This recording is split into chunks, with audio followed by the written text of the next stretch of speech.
Hey, welcome to Planet Hex. I'm Andrew Horn. This is a show where I usually talk about a lot of VHS tapes, cult movies, horror movies, comics, games, the writing life, that sort of thing. But today I'm going to be talking about metal.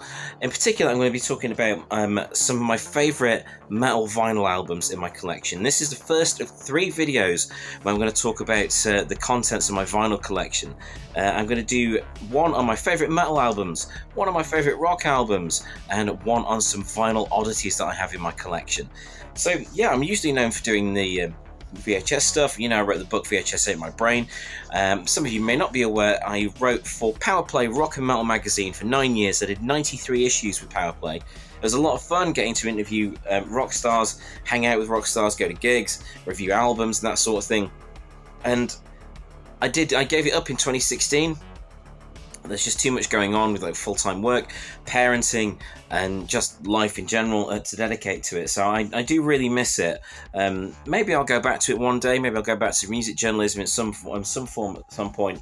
I'm not entirely sure. But I have 10 vinyl albums here from my collection, and they're not like the greatest albums ever.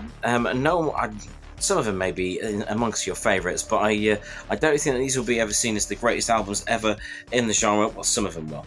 I know one of them will. Trust me, it will. But these are really beloved to me, and they've all got an important part in my story and have played an important part in my life. I was writing a book, my music memoir, a heavy metal and rock memoir, a few years ago. I will go back to that and finish that at some point. Because there's so much to tell in my adventures there. So, to these 10 vinyl albums, they were all bought by me back in the day, when I was a kid, growing up, not really getting grunge.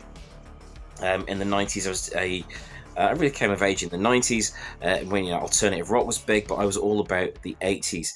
And towards the end of the 80s scene, there was some really good, heavier stuff like thrash metal, and I got into some of that as well. So there's a bit of a bleed over with some of that. But these are 10 albums that had a huge impact on me. This is the metal edition.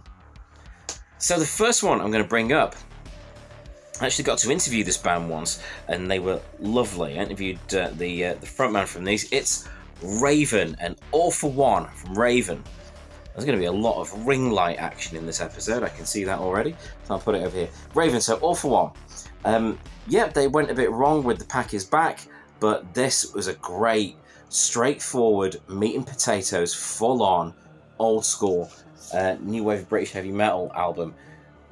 These bunch of lunatics, hence the fans being called Raven Lunatics, a 3-piece band. It's the same sort of setup as Rush, but by God, that's not like Rush. If you think like Motorhead style heavy rock, played fast, played angry, played with tons of passion, but with clear, high-pitched, powerful vocals from John Gallagher. This was not the first album of theirs that I got. The first album of theirs I got was The Pack Is Back, which was it's seen as not their greatest moment, but it was in this movie, Trick or Treat, and I wanted everything to do with Trick or Treat. So that is a good one there. Now, yep, I know they nicked from Metallica. They nicked the entire album pretty much from Metallica, in my opinion. There's a huge Metallica influence. Great big classic thrash influence on this. It's Eccentrics, For Whose Advantage. Is it Eccentrics or is it Eccentrics? I've never really figured that out. But there's some great tunes on this. Really, really powerful stuff. Some interesting arrangements. It's not just straightforward thrash. There's a big influence from Metallica in some of the riffs and definitely the vocals, but it is a really satisfying metal album as well. I have revisited this since then, and since those days, and the only thing that's not aged well on it, in my opinion, is the production. It doesn't have the greatest mix. It's a little bit weedy, the mix, but the music is still great, and I have a lot of love for that. There was a summer I went on holiday, and the 2 albums that were playing back to back the whole time were For Whose Advantage and Never Never Land by Annihilator. I don't have that on vinyl, but I do have it on tape and CD and download.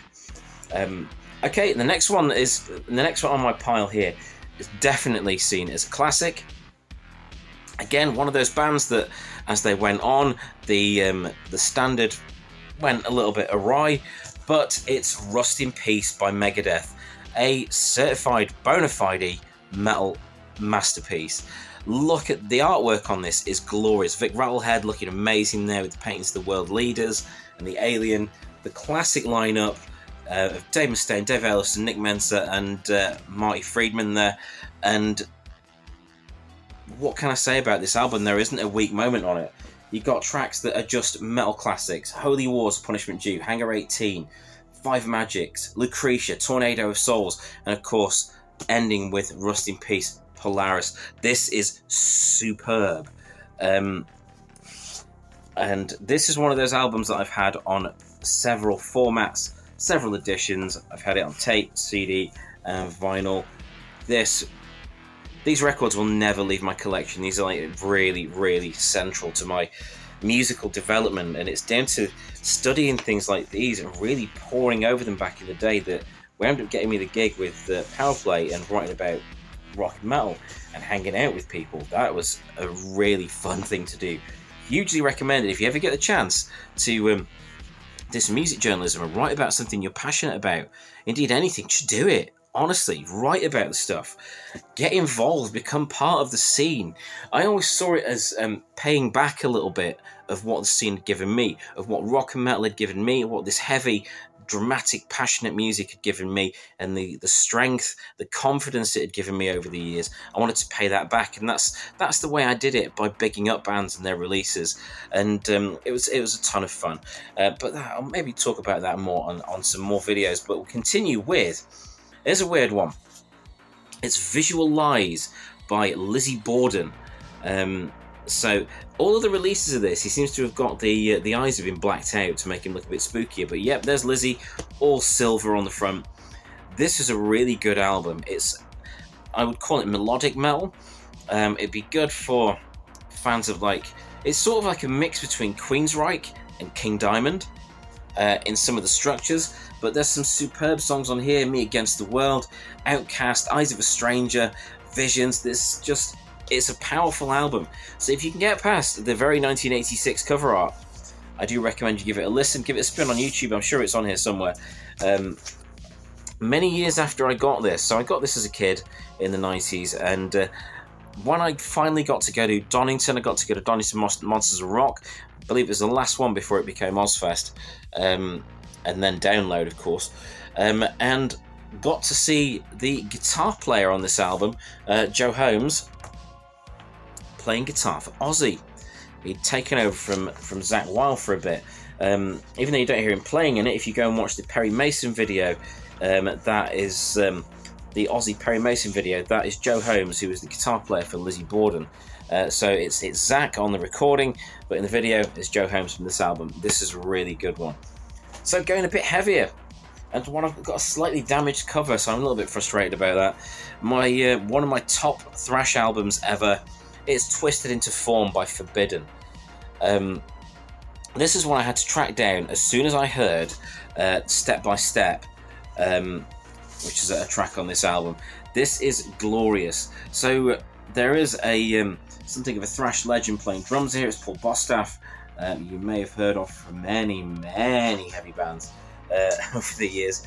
But the cover art, the atmosphere of it, everything about this is fantastic. The mix holds up really well. It's got that really chunky sort of Bay Area sort of thrash sound.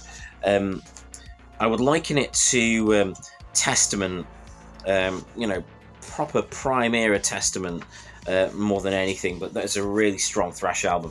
Do check that one out. I really, really recommend that one. Next up on the list, on my stack, before it all gets a bit weird towards the end, I've got another classic. Yeah, it's Megadeth again, and Peace Sells, but Who's Buying?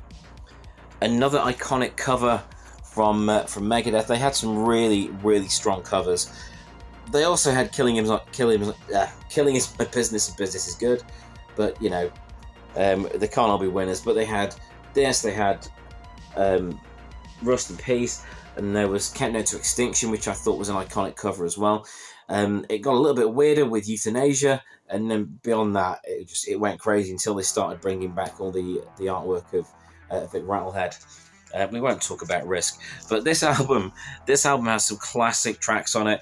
Of course, Wake Up Dead, The Conjuring, Peace Sells. In fact, Devil's Island, Good Morning Straight Black Friday, Bad Omen, I Ain't Superstitious, and My Last Words. The whole album is just excellent.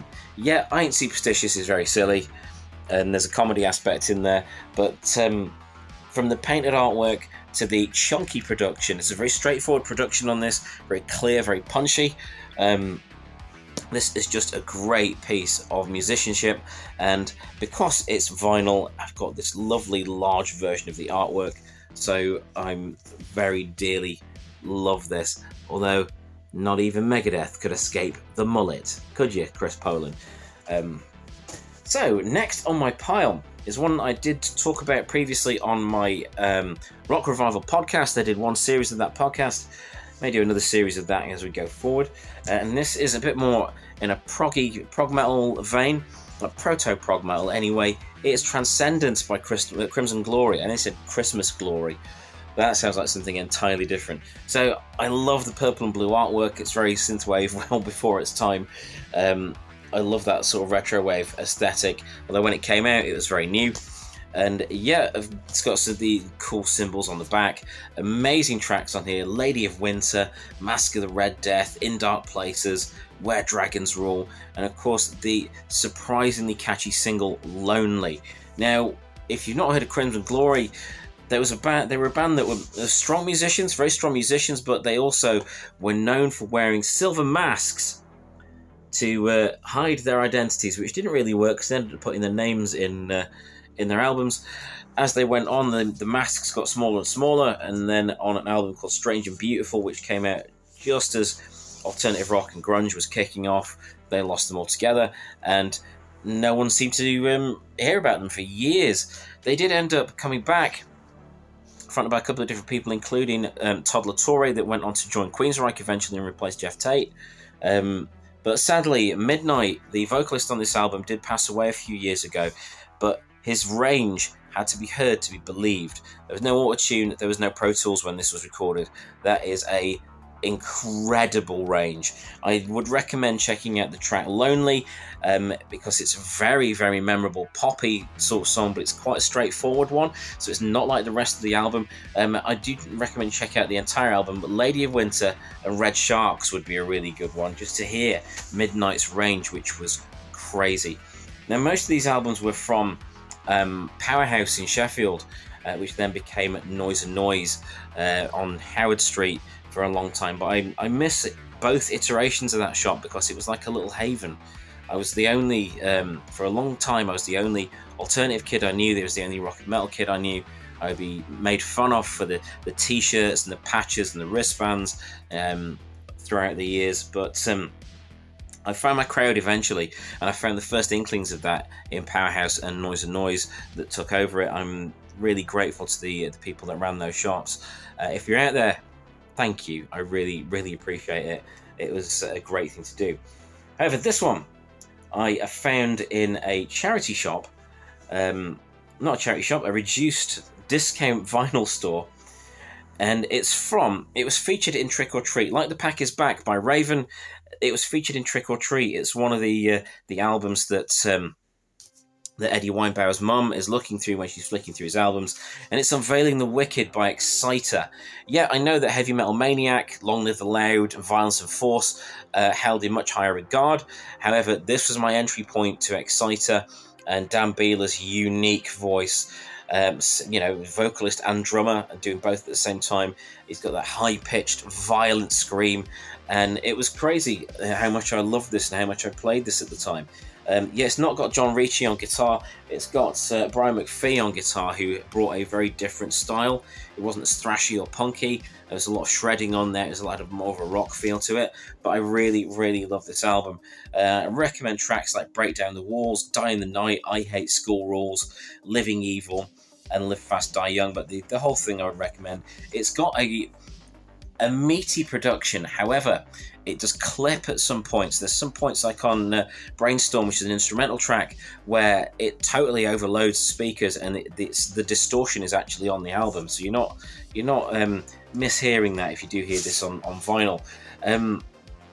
What I thought was cool was when I got the CD reissue, which had been remixed by Jeff Waters from Annihilator. he'd left in the sound of the vinyl at the start and the end of the album. I thought that was a really nice touch. I like that a lot.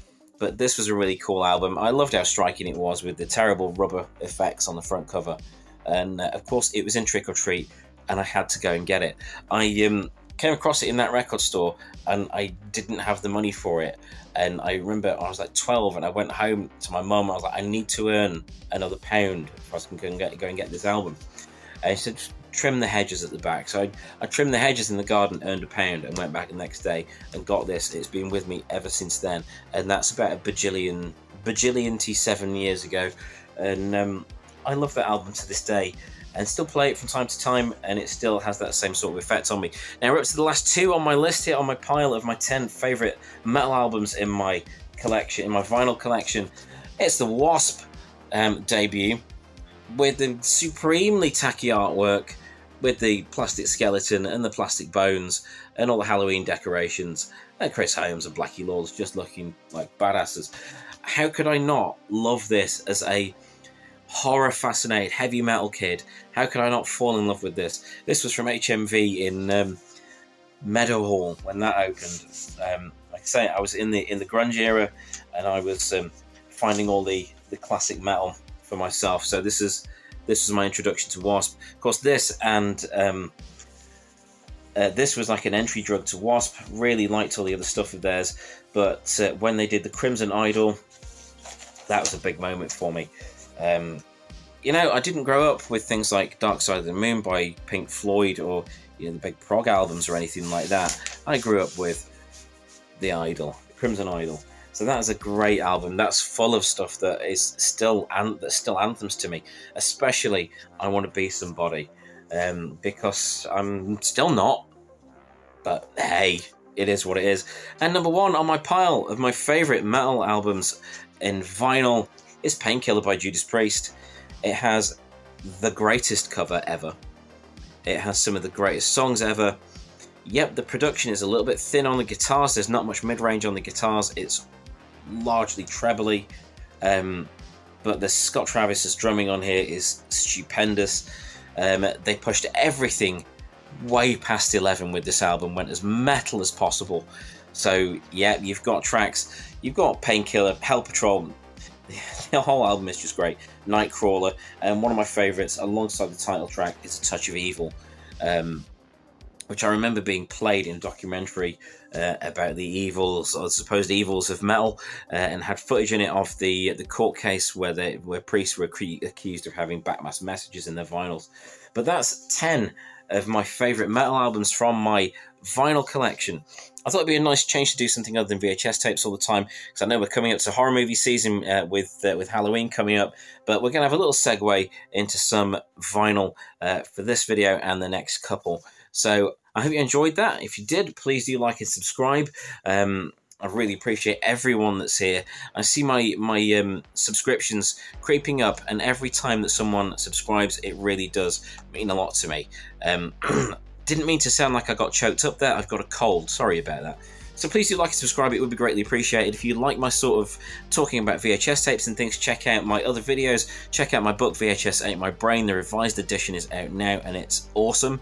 And yeah, I look forward to seeing you for the next one. Thanks ever so much for watching this episode of Planet Hags.